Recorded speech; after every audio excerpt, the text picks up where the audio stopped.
Birthdays 2024. We are here with Brian from KORN. How are you, my friend? I'm doing well, and I'm blown away by Australia and these fans and the crazy young kids and the crazy older people going nuts in the crowd. I'm just blown away. It's crazy, man. Like, I remember I first saw KORN at Big Day Out in 1999. Yeah. And that was on the Gold Coast. Yep. And it was wild, dude. It was just... You must have been like, what, 32 back then? Where were you, 12? I was just 18. Okay. Yeah. So that was just wild, man. Yeah. But it feels like that out there at these shows. Yeah. It's crazy. I didn't think this could happen in our... Really? At our age. You're still young, though. Yeah, but this is crazy. To see, like, teenagers out there going crazy to your music is weird. And the coolest way I can freaking explain it. I think it's because it seems to be a generational thing, where it sort of seems to skip.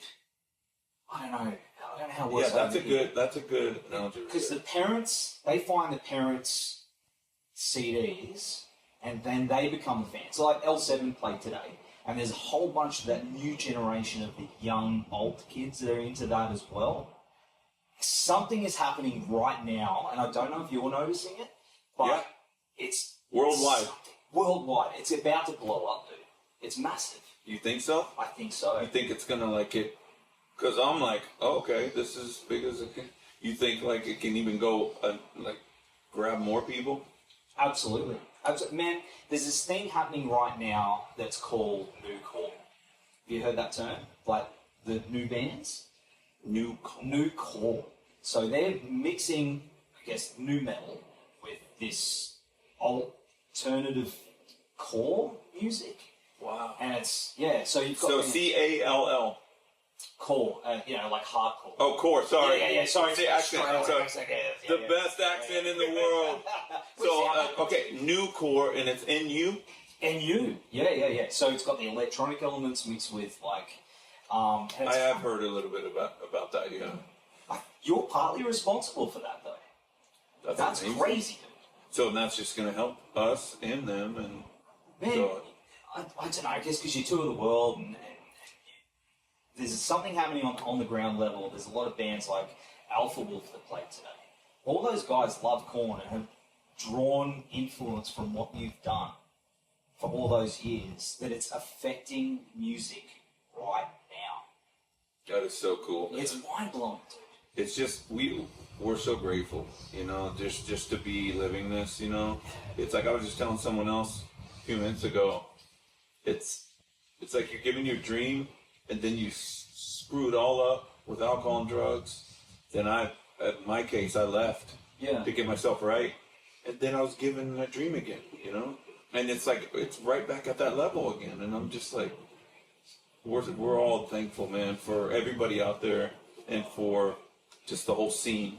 That's, it's unbelievable. It's pretty mind-blowing, man. Like KORN, for as long as I've been, I'm an old man. What am I, 55 now? That we worked that out before? No, you're 45. I'm 45. Oh, yeah. 40-ish? Yeah. But, 38. Yeah, 38. I like that. Let's stick with that. I'm trying to do the numbers in my head. I'm a grandfather, believe it or not. Are you? Yes. My daughter was born... I'm not even a grandfather. I know, just leave it a while. But yeah, my eldest daughter was born around that time, that just after I saw you guys at the day out. Really? Yeah, man. Wow, so you started young. I did start very young, dude. Wow. It was crazy. Such a crazy time, and just being part of it all, man. Because I was a musician at the time as well, learning your riffs and stuff. And all these years later, man, you got people that are just learning it. Like, do you watch people's videos online where they're, jamming out on KORN riffs and stuff like that? All the time. All the time. And then I go down the rabbit hole and see them do everything. Yeah. Everything, Slipknot and Papa Roach and the Linkin Park and all that. It's just, there's so many talented people. It's crazy, man. It's really crazy. These kids are wired different than us, and Like, you see all the singers, there's people that have a voice like Mariah Carey or Whitney Houston that nobody will ever know. But they're so wired, their generation is so wired in a mass scale so brilliantly. Yeah. There's too many of them to, you see The Voice or American Idol's here, all that stuff's here, right? Yeah. And then there's just so many singers. And they're so good, and sometimes we'll never hear about them, because there's too many of them. It's kind of over-flooded the market a little bit. Yeah, it's like talent overflowing, and I guess you just got to figure out what you want to do with it, because not always will you be rich and famous from it. Maybe it's for your local, community. Yeah. Maybe it's for your church. Maybe it's for your family. I don't know.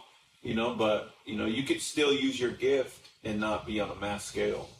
It's like people. Maybe it's for yourself. Do it for yourself. Yeah. You have to, and I think that's where people get those dreams of being what you guys are. You know what I mean? They want to be up there on the big stage, but you got to have that love for it first. It's not about the fame and stuff. Yeah. I mean, look, 30 years ago, you guys dropped that self-titled album, and it's made such a massive impact. At the time, you guys were slogging it out, man. You were busting your asses out there in the scene. You didn't have the internet right now. Yeah. Right. So we were just in love with music, and we were in love with all kinds of genres: industrial, metal, like Panteras, the Metallicas, and then you got the Chili Peppers and the Nine Inch Nails and Faith No More and Prong and Biohazard and all of these artists that I think about kids that have Spotify and it's an endless search. Back then we could have like a collection of maybe 15 or 20 be done, but we loved music so much that we wanted to include a lot of it in our band. We didn't want to just pick one style, and we had bands like Anthrax who did it with Public Enemy. Yes. I think they were the first ones to do metal, and so I give props to them for opening that door. And not that we were hip hop, but we have hip hop undertones with the drums and the drums and the bass and whatnot. But just I think what I love about new metal's sometimes associated with rap rock or whatever, Yeah. But what I love is Jonathan Davis, because you throw that freaky, unique, strange, amazing voice and character into what we're doing, and he makes it KORN. Like he helps make KORN unique. We all make KORN, obviously our instruments, the KORN sound and all that, but having him, he never rapped once. He does a scat thing. It's like he likes to do things that no one's doing. Yeah. And that was wild, man. Yeah. When that came out, I remember, actually, it's funny because I heard Sean Olsen. Yeah. Off the Crow soundtrack. First. That was the first song I'd heard, and I was like, these dudes are like on another level. Yeah, man. And that's when I went back, and I was like, man, I haven't heard this dark stuff. And it just it was crazy. But it was like, I was talking to Monkey the other day, and there was just something special about him and how he got so vulnerable and open to share his emotions. Yeah. Like on that first album and stuff, like you could feel his soul. Yeah. And I don't know of, I think, who was doing that before him, like to that level. People obviously opened the door, like Lane and maybe Trent Reznor. I don't know, but to do it in a way that was just so emotional, that was before bands like Linkin Park and so I'm grateful for Jonathan Davis. And the subjects, man, that he was touching upon are very heavy subjects, man. That I think a lot of people at the time didn't have anything like that to relate to. You know, the grunge thing was all about it, but there was subjects in there that he was talking about that I think helped so many people.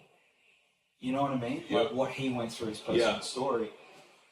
It's incredible. 100%. Yeah. And so he's the